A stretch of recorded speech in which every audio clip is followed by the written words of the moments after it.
Let's go. We're here. We're back. Let's go. Another great show. Hi, everybody. Yeah. We're really good at this intro thing, you know? Hello. Hey, guys. What on earth is going on? Right Greetings. really excited about last night's show, man. What a really awesome thing, and especially for like all the people that RJ brought to their first Goose show. They got all kinds of extra stuff with it. They did. It's true. It's true.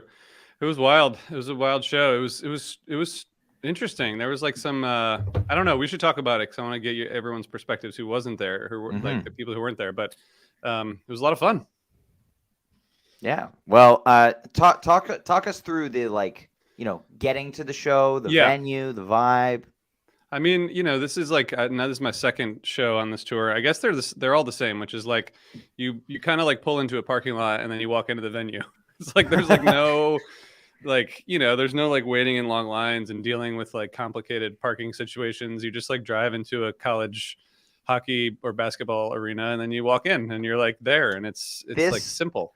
This is the jam band experience, like minor league hockey arenas in the Northeast. Yeah, totally. This is it. This has been, that's been a thing that, the guys on 36 from the Vault talked about a lot throughout that podcast. But it's jam bands are destined for Northeast minor league hockey. Yeah. I mean, it's awesome to get in there. I like the GA thing. It's like it's stressful with Fish because it's always sold out, and like, at Dick's or Hampton, it's going to be like a pain. And like at these shows, it's just been like, it was just chill. Like, we had a big group and it was super cold and super windy. So we did not go into like any exploration of anything. We just went straight into the venue, and it was great. Getting in there was easy and simple. And I think Jonathan, who I was with all night, I think he's going to join us soon when he finishes his work job meeting. But real job. Yeah. So yeah, the one funny thing is that the bathroom lines were fine. The beer lines were extremely long the entire time, and partially, I think one of the other venues did this. I heard they only sold cans, and then you have to pour each can into a plastic cup before they give them to you. So like it's like these guys really inefficient, like very slowly pouring a beer in a cup, and then like a second time. And then you're like, dude, you got to be kidding me. It's like twice the waste and just really hard. So that was the only thing. But it was great getting in. I love these kinds of venues. Bigger than Moon Township, but still like totally awesome. It's a similar experience at Lowell where like Lowell was like hot too. And like all I wanted was a water. And like I was basically standing in this line and like watching them pour beers into cups. And Lowell it was also excruciating. Didn't Lowell also stop selling beer at like 10:30? I don't know. I probably got my last beer like right before the Goose set. That's fair. At set break. I just noticed, but they sold out. They ran out of beer last night. Wow, they weren't prepared. We went back during the tab set to get another beer, and instead we each got a Mike's Hard Lemonade, which is like kind of exactly what we want, and it was just so good. It was warm too. It was like drinking warm lemonade. I mean, couldn't have planned it better. It's almost as bad as a hard kombucha. Neil's taken inspiration from me and has been diving into the world of hard kombucha. I tried one last night for the first time. It wasn't bad. But it's kind of like it's a little bit sour, right? Yeah. It hit him harder than I expected. They did hit me harder than I expected. But the funny thing about this run, though, is every venue they go to, they're just really putting them to the test, and then you like get to see like how well prepared these venues are. Yeah. Or like what's about to go down. Like Glens Falls, not prepared at all, right? Like people waited in line for quite a long time to get in. A lot of people missed the first two songs. Sounds like this venue was really nice and like got in really quick. Yeah, I mean, partially except for running out of beer. Yeah. But it is where, they have a like fairly decent size basketball team that plays there, like George Mason. It's like, they're used to having, 4,000 to 6,000 people come for a basketball game. I think there's a big difference between a basketball game crowd and like a, TABoose show crowd. Like, I don't know if people at a basketball game are going through that much beer. Yeah, I mean, it really depends who you are. Depends who you go with. Well, let's talk about the show here. Yeah. Starting with the Goose set, we get a nice 22-ish minute Arrow to open up the show. Solid jam, I would say. Arrow's been trending a little bit more above average this fall than it did in the first, 2/3 of the year. But I still wouldn't say that this is, particularly excellent. But there were some sections of it where, they're hinting at going in different directions than we typically see in Arrow. More great vintage vibe playing from Peter. You can tell that he's really enjoying the sound of his new stereo console this tour. There's been a lot of that. Yeah, I mean, I thought in the room. So my friend Patrick, who has been, fairly vocally unimpressed with Goose over the past, 3 years of me texting him about it. And for some reason, I just haven't stopped. But finally, he gave in and went to the show last night. And, it's literally been 3 years of him being like, I don't know. They sound like every jam band. But what he said, which I think was a good point, and it's a difference between listening and, we're watching and being there in person, is that what he said is like they had real command of, there he is, real command of the arena, and I do think that's part of the whole point of this tour, which you guys have talked about. It's like, it does seem like they're kind of getting used to playing these bigger venues. And like that opener, they did a good job of just sort of like bringing the crowd in from the start and really like building the peaks, and the payoff at the end. I mean, it was really good. But yeah, I agree. It was longer than I thought, given the kind of, it wasn't like multi-dimensional, Yeah, that's the kind of thing that Arrow does. And we talk a lot about that on the pod, which sometimes Arrow can go for a really long time and without just basically stay in that same lane. This one had a little bit of extra spice to it, like Ryan was saying. I think the vintage vibe parts were pretty neat, and there was I don't know, it was a little more electric this time than it has been, at the first 2/3 of the year, like you were saying, Ryan. And it was also surprisingly long, like you said, RJ. I think we were like in group chat last night, and I was like, wait a second, has this really been 22 minutes long when it was getting towards the end? And it was. Yeah. It was really cool. Great opener, and I think brought the people along. I don't know. Is that Brian? What Ryan asked? Yeah. That last night's Arrow and the All I Need that was with Trey. We're both kind of in that 22-minute range. Nothing else has quite hit that mark. The only thing I would add to the Arrow is, and I've seen this in a number of jams, but it got off to a really nice laid back start. The first few minutes of the jam I thought was probably my favorite part. You already mentioned the vintage vibe play. Rick was doing some nice kind of reverse echo. So yeah, I really liked that. And then it did ultimately kind of gear up into a nice up tempo. I think what we're all kind of calling a fairly standard Arrow jam, but yeah, it did have some juice to it. And yeah, I mean, solid version. And you hit it, Neil. I mean, or maybe you said this, Ryan, but yeah, the Arrows have been kind of trending, a little bit on the above average side, but it still feels like it's never quite hits it for us. I know in our group that's kind of been the theme. But and like we've said too, you got 90 minutes, so 22 of them is a big, it's a big commitment. So, and then, but anyway, and then, I guess Seekers after that, which, I think is in that pool of songs that maybe were kind of on the hump and we weren't quite sure, like, are we going to see that in this tour? Is that going to make the cut? So, so a little bit surprised for me to see Seekers, but it's a song that a lot of people love. And by the end of Seekers 2, I mean, you're feeling pretty good. So what I'm curious about, RJ, is how Seekers translated in the room, because to me, just thinking about it, I feel like Seekers 1 maybe wouldn't translate that well to an arena setting, but Seekers 2 100% would. Yeah, I think that's true. I mean, I was telling Jonathan that they're called Seekers 1 and 2, but like it's just the same song. It's just long. Yeah. And you know, I think once, but it's true that the first 3 or 4 minutes is sort of like, I think a lot of people were like, it was definitely like, it felt like a breather, you know? Yeah. Felt like a little bit of a break, which was fine because it did pick back up. Seekers 2, hey, it always. Yeah. I mean, I think Seekers, I love it. I love the song. I just call it one song. Sorry, it's just a song. That's fair. Seekers 2 is number 1. I mean, it's, Yeah.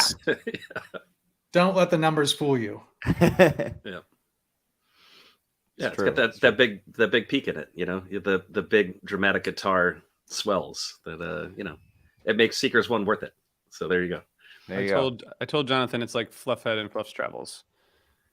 Yeah, Interesting. That's kind of the way I see it. But you know, I don't know. Maybe it's more complicated than that. Interesting. And then we get Thatch making another appearance, coming back quickly. Very happy to see this one again. Very, very happy. Oh, he's here.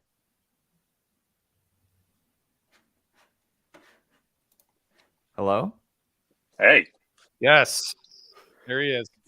So the off the bat, semi-professional podcaster can't get his computer to join a podcast tonight. So sorry I'm late. It's okay. Hi. Hi. Right off the bat, your percentage of being sold on Goose after last night. 83.6. Okay. That's pretty good. Where were you Really before last night? We don't have to talk about that. Okay. All right. That sounds good. It was above 50 for sure. You know, I like the band. I like Goose. Let's just walking in the door. I didn't dislike Goose. Still don't dislike Goose. They're a cool band. I enjoyed what I saw. Production on this tour is great. So first of all, they put on a good show, and they have good guests. At least on this tour. So what's not to like, right? Yeah. All right. So, Jonathan, just to go back to the Arrow opener, we just talked about that, but you were, that was what 20 some minutes. And then the Seekers, we were just talking about the Seekers part 1 and part 2, and I told you that it was sort of like Fluffhead and Fluff's Travels. It just goes together. It's sort of like one song. Yeah. It's funny, but you also said that nobody can tell them apart, and I'm like, I know that might have been an exaggeration because these guys can tell you where they start and end. I was sort of I was trying to exaggerate it a little for you. Yeah, okay. Well, you had me fooled until I was like, oh, I bet this is the beginning of part 2. I liked Arrow opener. Just to keep it quick because you already covered it. That was big, and I think that's a great way to start a show, especially when you know. They've got a more than a handful of complete noobs in the room, right? Mm-hmm. So let's come out and throw something big on all of those folks, and they did that, and I loved it. And I was pretty into what was happening at the time, and I like Seekers too. Awesome. So for what it's worth, every time I do a live set list, if I'm doing it from like the pod account, I get like question myself as to where Seekers 2 begins. So you guys aren't alone. Really? Like I always get like a little bit nervous. Okay. You're like, is this like, am I gonna get this wrong? This is the guy that's winning Fantasy Goose with this opinion? It's just like a weird little like I'm putting this out into the universe anxiety. You just want to get it right. I bet Nate knows where Seekers 2 starts. Yeah, sure. Nate is my brother. But it's because they don't play them apart. So like how why twice? I mean, but okay. All right, I wasn't trying RJ. To be literal. I meant like yes. Sorry. In general. In general, they play them together. Yeah. All right, I'm done. That's all. we were just going. We were just starting to talk about Thatch. Jonathan, I'm curious to hear your thoughts on this song. So Thatch was debuted just on Sunday in Glens Falls. This last time was the second time played ever. It's funny. And they said on Sunday that it was 2 days old. So. Happy 1 week birthday to Thatch. That venue is where I saw my first Fish show 28 years ago. And that night, Fish played a song for the second time. So keeping up that very, very specific streak is something I'm really proud to do. I like Fetch. That was cool. RJ pointed it out to me at the time, and I was like, okay, new. I mean, I would not have known it was new. Right. I had no way of knowing, and it seemed pretty reasonably well lived in by the band at the time. So yeah, it's pretty good. Yeah, for sure. Yeah, I thought it was cool. It's progressing. I mean, I think it'll turn into a bigger song, right? Do you guys think so? Yeah, that's a thing we've talked about a bunch. I think when I first heard it the first time, I wasn't really sold on it right away. And then I listened to it the next day and I was like, I can see this song going really big.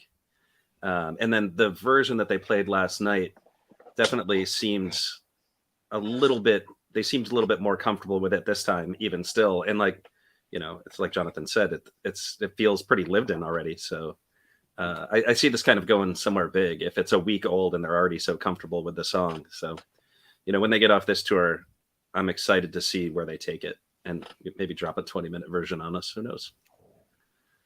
Goosemas Thatch. It's going to be good. I'm ready for it. It's definitely coming at Goosemas. No doubt. It's happening. Mark it down. I thought that was a good, but it was like between Seekers and Thatch. I think it was a little bit like people were kind of like, where are the bangers, Yeah, I think that was, and then you got, Then we got the banger. Yeah, we got the, my friend Patrick, who I think was watching, he asked me a couple of weeks ago because two of his friends were going to see one of the previous shows, and he was like, "What's Goose's You Enjoy Myself?" And I was like, "Well, there isn't really one, but Arcadia is the most played and like the most well known song. So like that, I guess that's what I would say." And then when it started, then he was like, "So this is the Goose Yum?" And I was like, "Not really, not in any other sense, really." Bad analogy. Yeah, where's the 7 minutes of intricately composed music? Yeah, you're just not gonna get it. It's so sometimes it is a little funny because on the and I don't want to get any grief for this, but on the Fish fan side, where a lot of the hate comes, you know what I mean? It's like, oh, too much like Fish and this Fish and that Fish, but then and then people start to get a little bit interested, and their first question is, well, what's their yam? Yeah. It's like, well, so can I talk about this? I had some thoughts about this earlier, and I don't remember, we did a podcast after Trey sat in and talked with a couple of you guys then, and the first time at Radio City, and I don't remember what I talked about then, but I was thinking today about this, Fish Goose thing, and people, I talked to somebody walking out of the show last night, and he's like, "Yeah, it sounded a little bit like Fish." I'm like, no, not really. It doesn't. Right. So, thank you for the backup there. To me, and I was texting with a friend this morning that they sound more like a 21st century indie band, whatever that is, that jams. And surely Fish is in 100%. Their back pocket as something they've listened to and respect, possibly inform some of their jamming, but I don't really think they sound like Fish in any way. So let's not to disrespect Fish. I would never, but let's, put that behind us, people. A band doesn't have to sound like Fish to interest people who like Fish, or it shouldn't. And if it does, then you're out of luck, because there is no band that really sounds like Fish that's worth your time except for Fish. And if they do sound a little bit like Fish, a little bit of the time, that's okay. Of course. Yep. And it's probably attributable to shared influences, or again, they are a little bit influenced by Fish, but there is no Yem. Yeah. You want Yem? There's a whole other band that plays that. And you said when you described it as like the 21st century kind of indie and things like that, that there seems to be a movement now on this indie groove label that seems to have really caught on. And perhaps that's one of the better monikers for their sound. I've got no problem with that one. A lot of the bands that wear that moniker are less song oriented than Goose is. I mean, they're writing songs. Yeah.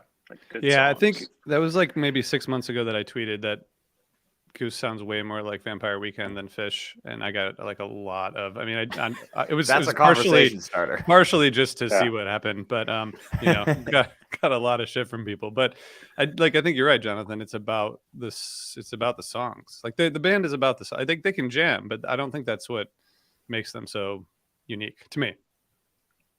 100%. For sure. I mean, we talked about it just the last time we recorded when they did This Old Sea, and like that song, standalone, jamming aside, is an incredible piece of music. And, we talk about it on the pod every once in a while. When they play something like AEIOU, when they cover that, that's nobody's showing up to hear like any kind of guitar solo or anything in that song. It is purely to hear Rick sing that song, and he does it so well. And the band is just so good at executing songs well. And it's one of the reasons why I'm a huge fan of the band. Yeah. So now let's talk about this big jam. I was gonna say, yeah. Like, this now that Arcadia. we've talked about their songwriting, Yeah. I would like to take a moment to call Peter out for finally using his Prophet synth this tour, because it's kind of been sitting there for most of the shows. Most of his synthesizer playing has been taking place on the Nord behind him. So I was very happy to hear him hit it during this jam, and just the way he was, kind of subtly laying in textures underneath what the rest of the band was doing was just so perfect. And listening back to it this morning, I was just like, yeah, like this is amazing. This is probably my pick for Arcadia of the year so far. The song hasn't had, a year like it did in 2021 for sure. But, this is, I think, at the top of the pile. It was excellent. Jonathan's out. That's all. He said his thing. He's gone. Yeah. I don't agree with Ryan's take either, but I'm not leaving. So I do that. I know you like the Nashville one. I hadn't thought about that. How long was it? I mean, not that it matters. 17. Not that it matters. 17. Okay. All right. Yeah.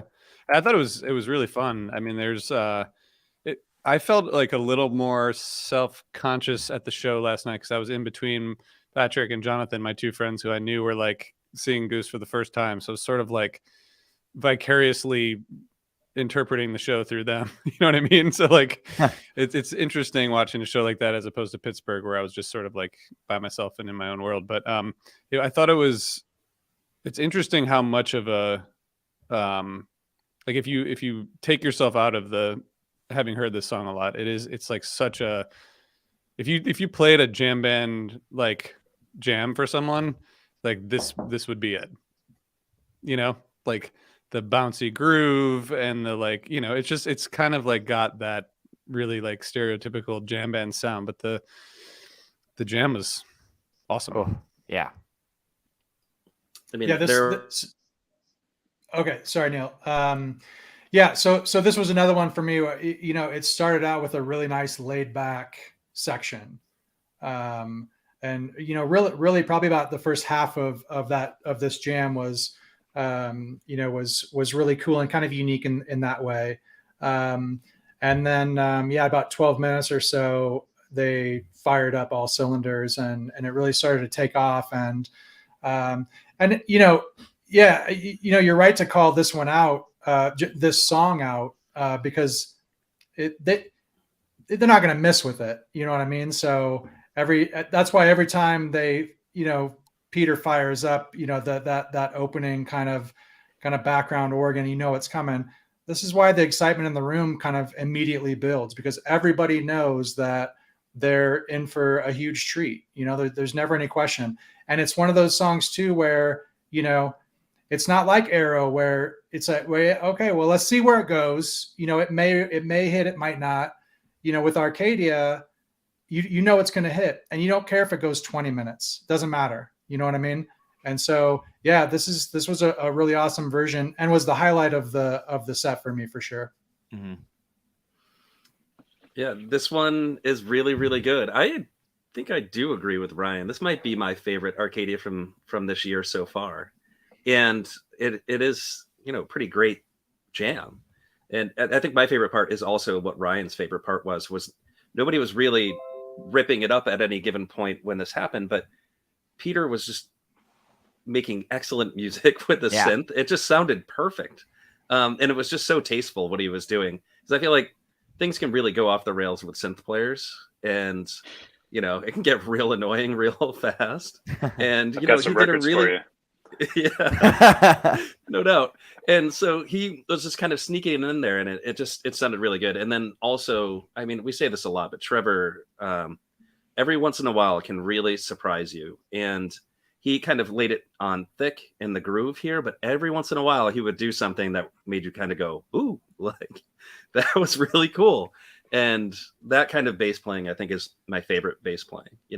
Guys who just go up and play like 1,000 notes and kind of stand at the front of the band are cool, and I enjoy them. But I also like this style of bass playing as well, where it's just, you don't really notice them. And then when you do, you're really, really excited by it.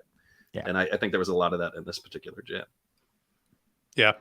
I was thinking about probably that. Listen to Trevor more.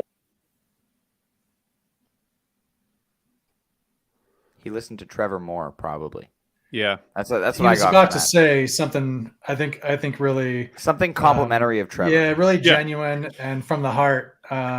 So he'll be back. We can all picture what Jonathan was about to say there.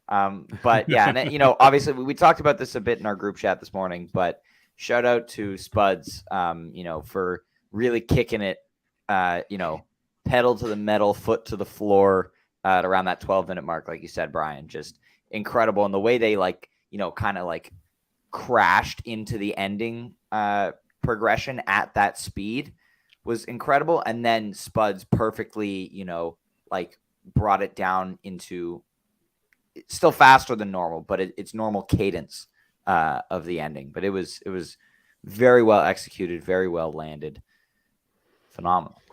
Yeah. No slow Arcadia ending last night.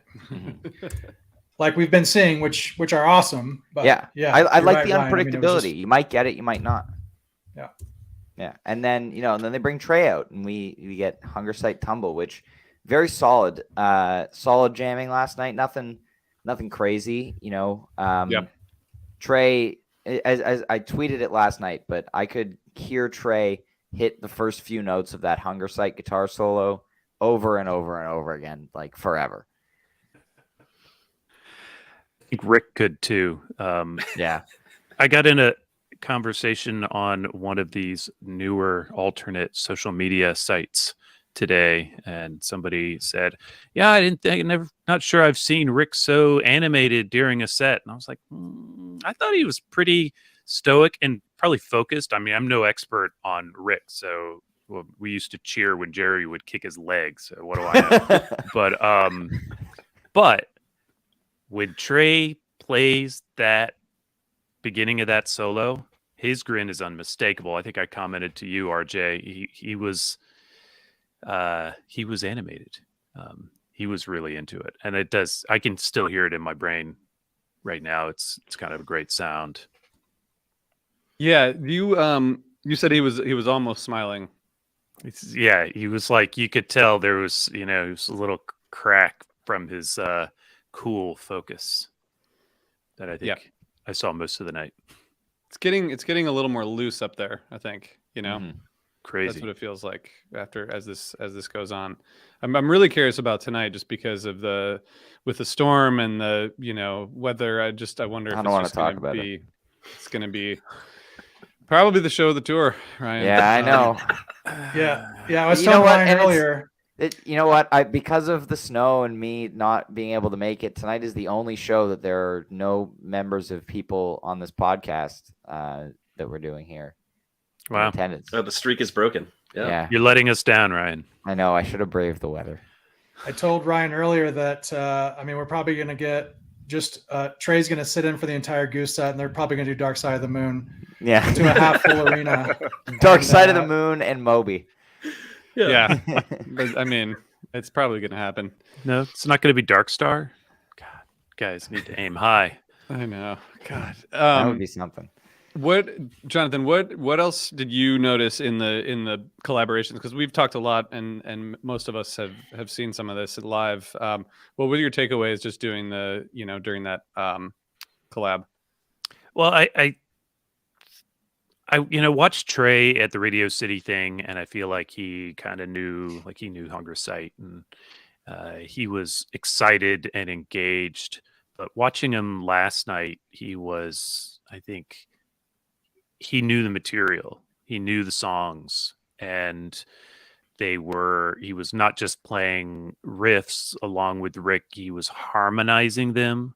Yeah. Saw that a lot during the jams too, where they, in exchanging licks and whatnot, one of them would land on something, the other would harmonize in a different place in the neck, and and then we got the three parts, but I'm getting ahead of us. So yeah, I think that Trey's invested in the material when he's up there with them, and I which is just got to be absolutely thrilling to the band. The whole experience is probably amazing, but then to see how invested and into it Trey is when he's up there. They converse well too, musically, and it's a lot of fun to watch. And I've actually had a running little playlist of all of the Trey sit-ins on my nugs, and just happy to keep adding more every show. Mm-hmm.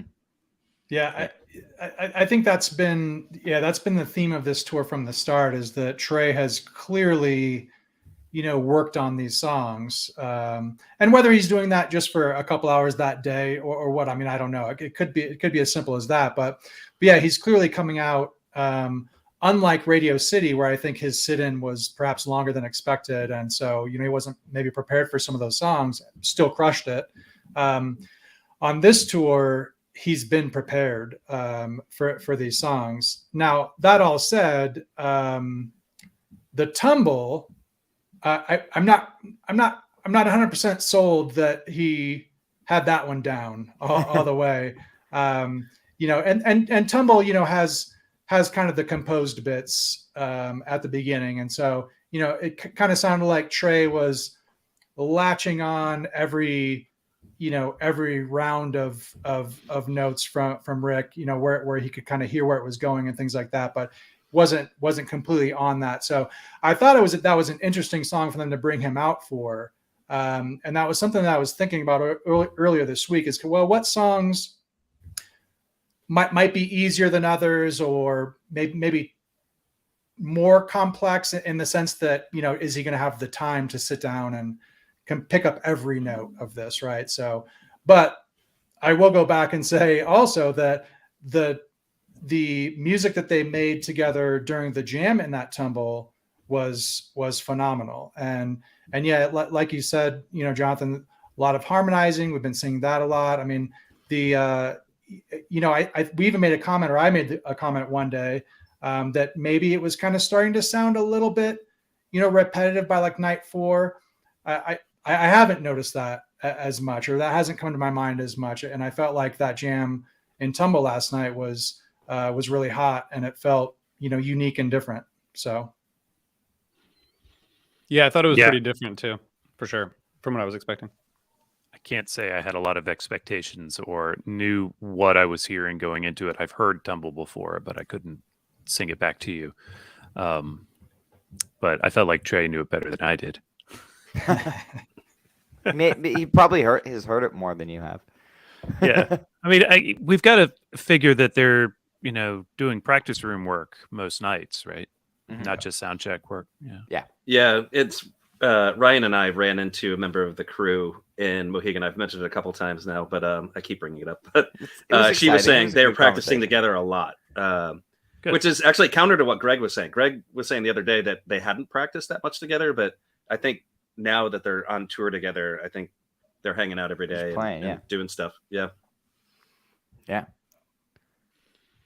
And that's, I think I'm seeing a lot of people in the chat, talking about this, and I think we should go ahead and talk about the tab set, and the Billy Strings. I have some questions. I think Jonathan is very excited to talk about it. And I want Jonathan to talk about it, but I have some observations from that sit-in. But let's go. Is there anything within the tab set that we need to talk about? It was a fun tab set.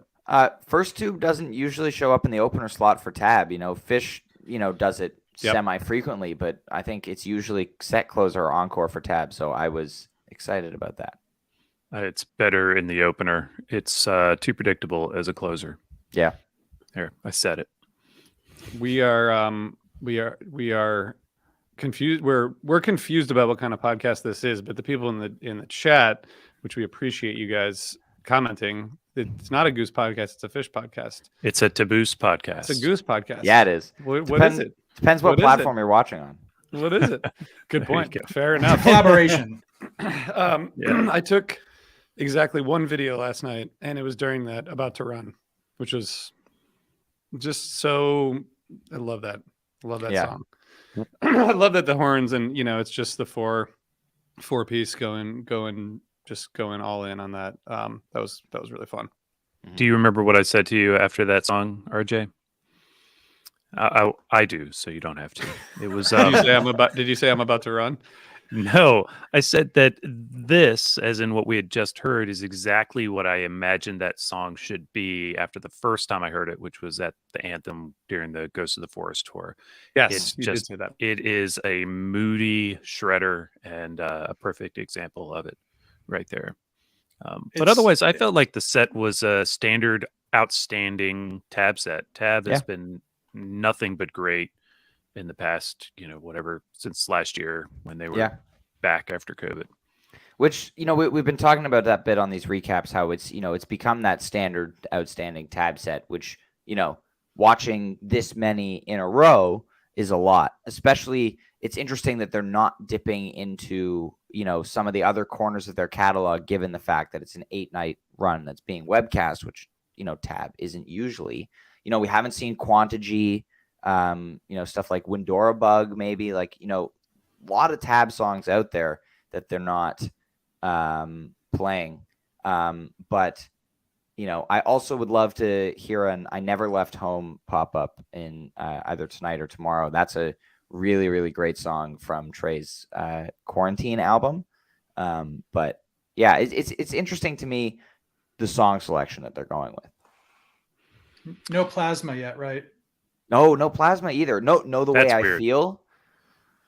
Only one spin.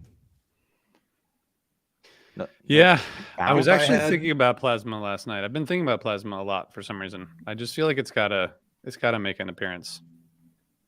I was hoping maybe to see Rick and Peter come out for that. Yeah, Ooh, it could happen. Could happen. that'd be nice. Maybe they need a reminder. Yeah. Well, I'm sure they're watching. Yeah. So the Billy sit-in is funny because for those who don't know, friend of the pod, Noah Ray posted a fabricated photo of some road cases with the Billy Strings logo on it. Well, hold on. early in the It was scientifically Yeah. proven. I was calling this sit-in months ago. Like after I had tickets for both shows.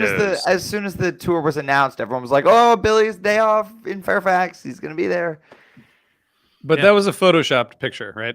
Yes. Yes. Yeah. I mean, shout out to Lucas Anderton who did the Photoshop job on if you look at it, there was like half of a gate that was open and a bike leaning against the gate, and then all of Billy's stuff next to the open gate with the bike laying next to it. It was like, I think that's really how. And I don't think also, that's how they leave their stuff. And also, there's no reason for Billy to have that much stuff for a sit-in.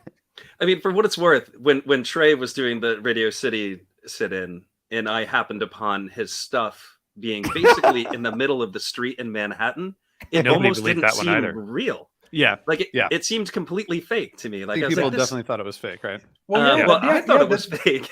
Like I was staying at the Marriott across the street. And Yeah, the guy you posted it anyway. came through the front door and he's like, "Hey, there's a guy on the street with all of Trey's stuff." And I was like, "What are you talking about?" He's like, "There's a guy with like all of Trey's guitars." And I walk outside and I saw it and I was like, "This can't be real." Like it was literally across the street from the venue, so they had to push this stuff across the street in Manhattan. So like when I first saw that picture, I was like, "This is reasonably believable." I don't know. I mean, Trey left his stuff in the middle of the road in Manhattan, but then you zoomed in and it was like blatantly fake. Yeah. Yeah. So- Yeah. But Well, props to Lucas for not using a photo that had his stuff across the street. Because Right. Yeah. that's- Keep it going a little bit. Before we go, I just want to just a little bit of trivia here from Toph B Pretty sure Osiris was created by Tom Marshall, the lyricist of Fish. That is true, and co-founded by Tom Marshall and co-founded by me. All right, sorry. Don't you forget it, Toph B. Yeah. So RJ, I think, can tell us what this podcast is. He also created HFPod. So I don't know anything. I don't know anything about shit. I'm just here to Podfather. laugh with you guys. Can I say I went to the Billy Strings show on Wednesday night? Yeah. It was an outdoor show. It was cold. Yeah. It was great. And I knew that I was going to this thing last night, and I was optimistic and hopeful because, again, Billy had the night off. He's playing the Anthem in DC tonight, which, aren't you going to that, RJ? And no, you're not going to. Other people are going to that, I'm sure, because it is probably very sold out. But, we knew it was a possibility. Had a great time. Yeah. And I was exhausted when I went to the show last night already. And then we heard that he had actually sound checked. So, we had seen the fake picture, and then we heard the tangible rumors on the ground, and we just knew it had to be real. Mm-hmm. We waited, and then they didn't open the doors. You guys all pick up on that? Was that all over the Twitters? Because I was off my phone. So we're standing at the doors at 6 o'clock, and there's a sound check still going on, a late sound check. So went and secured our good seats so we'd be able to see Billy, and sure enough. And could you? Oh yeah. We got a good were view? close. Yeah. Yeah. It was wild. I mean, I guess so. I just have to ask because we're on the 41-minute mark, so we're, we've been talking for a while. But I got to ask Jonathan, the acoustic sit-in, which was what I guess 1 or 3 songs, and then there was some Trey and Billy, right? And then once the Goose guys came out for Moma Dance, Jabu, and then they came back out for Carini. Do you and back on the train? It seemed to me like the vibe was weird to me. Mm-hmm. I mean, it was like fun and exciting, but it felt a little bit. Maybe it's just because it was so chaotic. I mean, there's so many people up there already, and then you add like another very loud and assertive guitar in there, and it's just sort of like it becomes like chaotic. But I just felt like Billy was not really giving a shit about like Trey kind of like would give him like tell him to solo, and then he would be like trying to bring it back to the song, and then Billy would just like keep soloing for like another 32 bars or whatever, which is fine. But did you feel that at all, or was that in my head? No, I don't necessarily agree with that assessment. I was watching pretty closely and sober and focused and listening, and Trey, just as with Tab with no guests, Trey was running that stage, and he was giving everybody the nod, encouraging them to keep going, looking over and watching, cheering. One of the things I absolutely love is that when somebody in his band takes a solo and it rips, Trey is as excited as I am. He's like, yeah, so great. And he was doing that for Billy. He was doing that for Rick. I feel like he forgot that Peter was out there. So at one point, was it Get Back on the Train when Peter took a solo on the organ? Trey was like, "Oh, look who's over here!" Yeah, excited and surprised by that. I don't know if it came off to you guys at home, but that's how I saw that. And it was a lot. It was a lot of traffic control once you had 3 guitars on the stage and such. But I feel like obviously they chose material that they wouldn't have chosen if Billy Strings hadn't been there. And so it took away from opportunities for the Goose Tab interaction. Yeah. And if you're solely there for that, I could see that being disappointing or what have you. I get that. But I think we ended up with a unique and special night of music. Mm-hmm. What was interesting to me, I kind of agree with RJ on that. It was kind of a weird vibe, and Billy, didn't really seem to be as like, into like, collaborating, which it is interesting to me because, Billy obviously is much more used to playing acoustic guitar than he is electric, and he doesn't generally play in bands with other electric guitar players very much. And so it sounded to me like, we've seen on this tour every jam that Rick and Trey have done together. Like they're spot on with the harmonizations. They're in it. They're like, making eye contact the whole time. My dad had a good observation. When they're all on stage, Billy's looking down at his guitar while he's playing, even when he's trying to play off Trey. When Rick and Trey are playing off each other, they're looking at each other. And so it felt to me, the few times that Billy tried to do the harmonization with Trey, that he maybe missed the mark a little bit, and it sounded a little bit sour. I think the acoustic songs with Billy were great. I'm not a big bluegrass guy. Nobody's perfect. I like drums. But I liked Meet Me at the Creek. The Twee Prize Tease was fun. But I thought the electric, maybe was a bit much.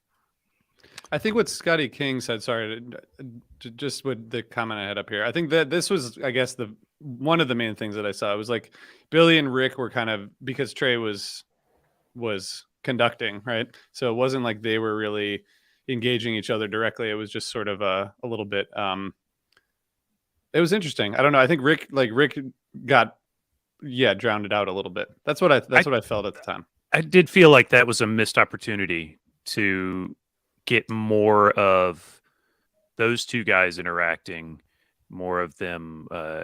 We had a couple bits. What was it in the MoMA dance? There was this pretty cool bit where all three of them were peaking, on the guitar riffs pretty hard. Maybe there was another bit in Back on the Train, but by and large, it was a lot of passing around the conch, if you will, and just passing the lead around the room, and then Trey engaging whoever had it. And I gotta say, can I just say one more thing? Sorry, Brian. No.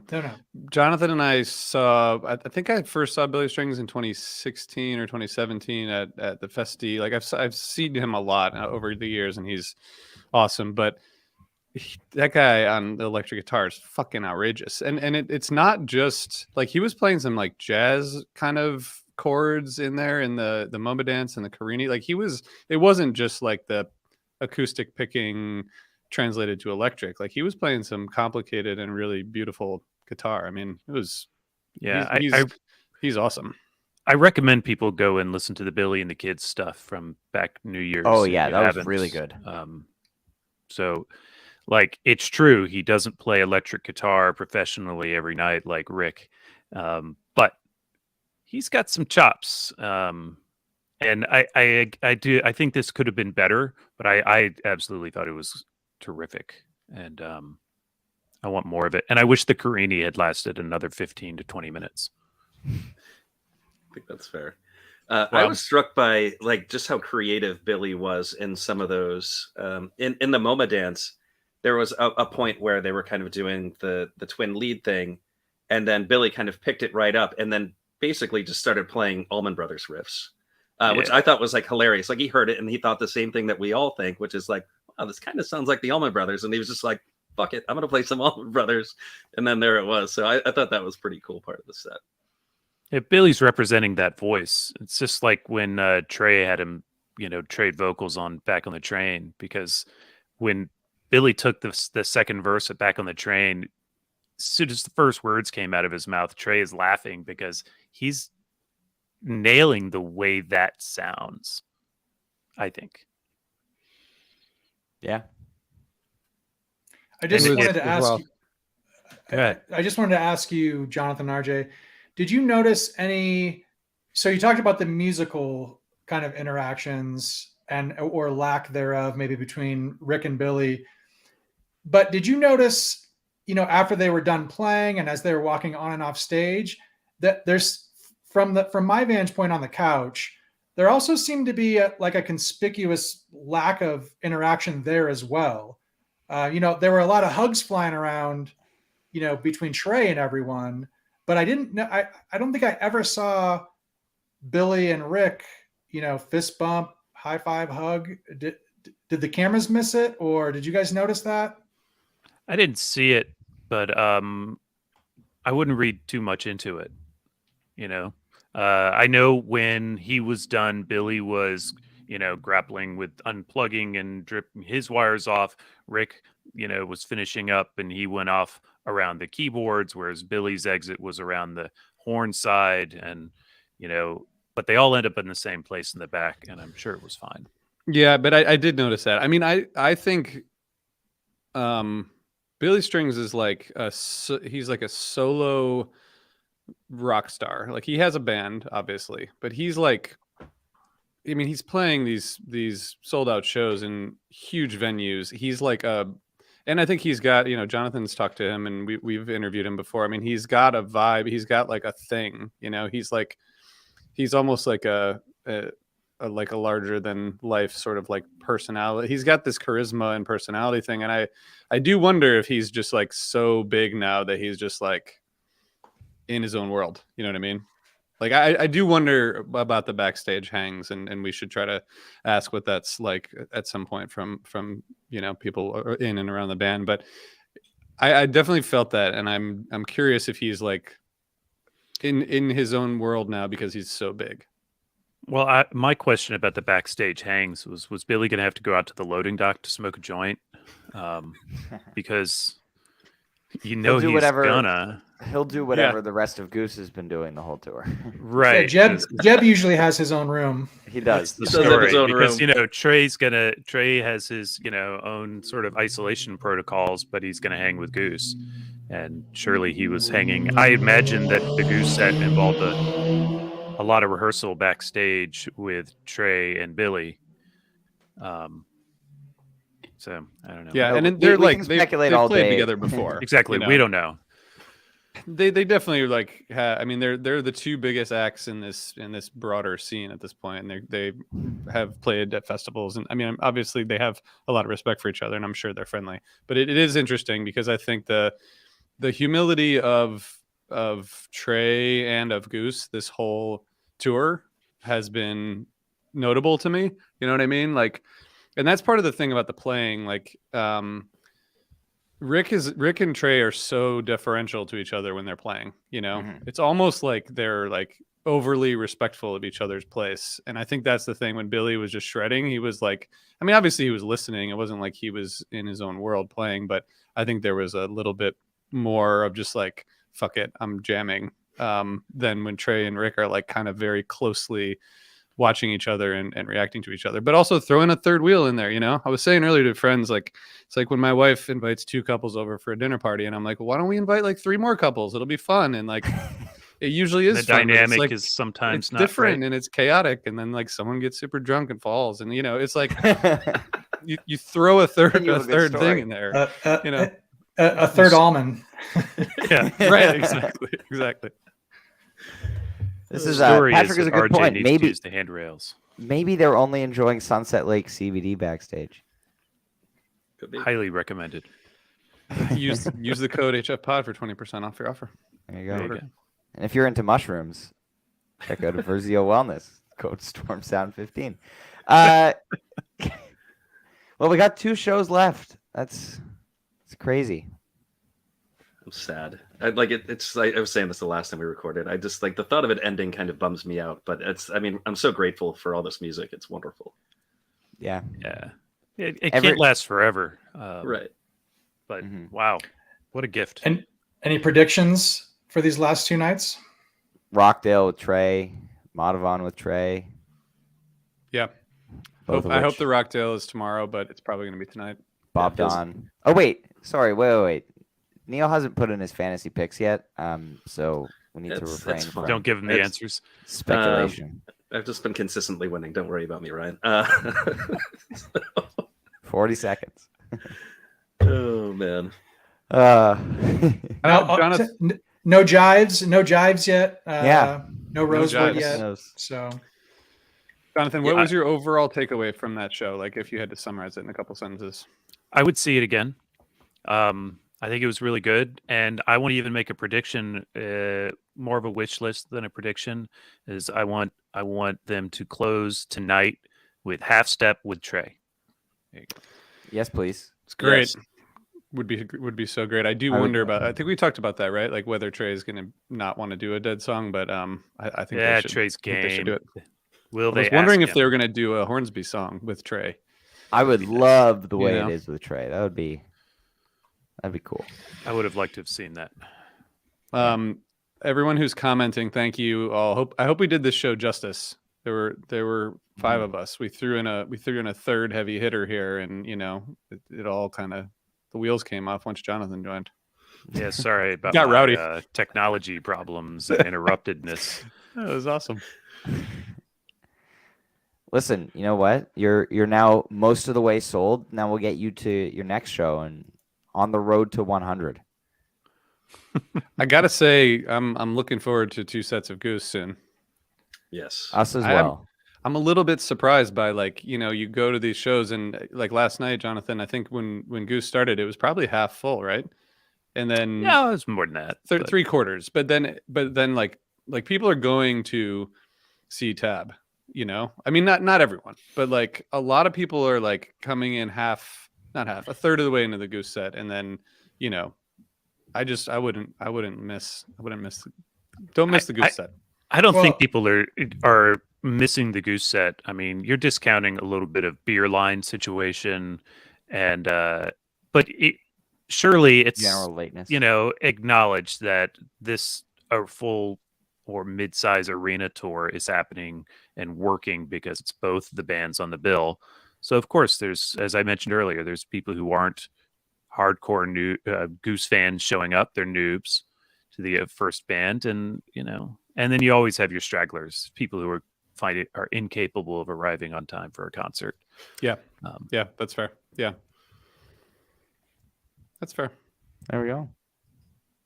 There it is. Well, we will be back tomorrow, same time, same place. You know the drill. Talking about Syracuse tonight, the Dark Side of the Moon that's going to get played. I am curious to see how full the venue is tonight, given the fact that we're seeing more and more tickets popping up, people unable to go because of the incredible amount of snow in Buffalo.